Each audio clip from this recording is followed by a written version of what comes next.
What up, y'all? My name is Kendesi, and today I want to talk to y'all about this subject is real important, so I need y'all to listen. It's about the fact that some of our children out there, they can't read, can't write. They're going through certain problems that we have not addressed. Some of them may have a disability, and we don't know it. Maybe because some of y'all are ashamed. Maybe because you haven't done enough. But it doesn't matter because there's help out there. I want to start off by saying for 400 years,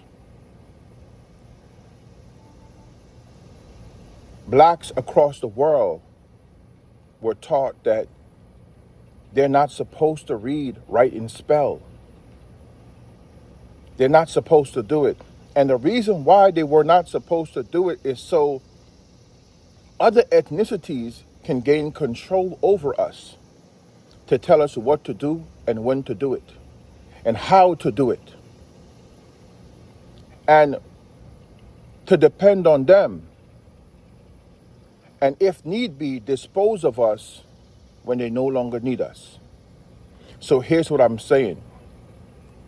That across the world today, you got blacks that got big house, big cars, beautiful family, but they don't know how to read and write. Fellas, it's important that you know how to read and write so you can lead your family better. Ladies, it's important that you know how to read and write because then you'll sit down and lead by example. You'll be able to read your children a story, right? But collaboratively, as a community, as a nation, as a people, reading and writing is important because it's a way for us to advance. Education is simple. The more education you have, guess what? The more money you make. The less education you have is the less money you make. This means if you got to go to McDonald's, you got to work at Wendy's, you got to work at those places, and not as a manager, but a low-end job, then you have to take it and suck it up. But when you're choosing to educate yourself, you're choosing to go back to school, guess what you're choosing? You're choosing to make more money. I've met so many young dudes in the music and entertainment industry who didn't know how to read and write. And because they didn't know how to read and write, guess what? They signed bad contracts. And those contracts became their prison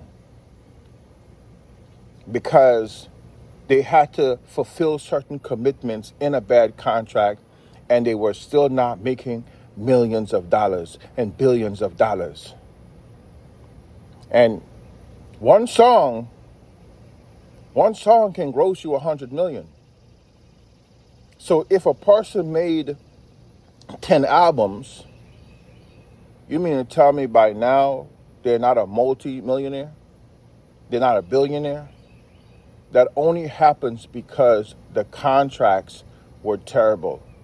The contracts is designed for everyone else to make money except the artists. But this does not just, it's not just in music. It's also in sports. We have to know how to negotiate these deals, but it starts with us being able to read, write, and spell.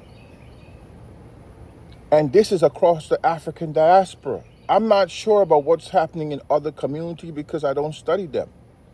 But I'll get to it.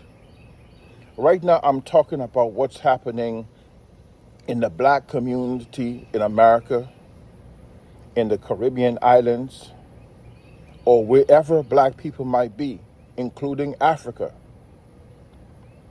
We have to sit our children down and make sure that they can read and write. We have to start talking about politics and the influence it have over household economy. We have to start talking about how we're going to develop our communities. And this conversation have to happen now. Because if it doesn't happen now, guess what? Our children will continue to have these problems. Like I said, I know people that got big houses. I know people that got nice cars.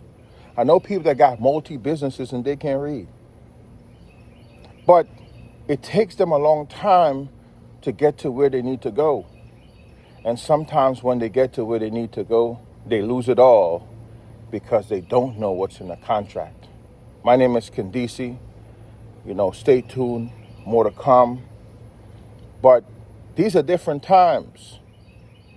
And like I said, the world is a different place.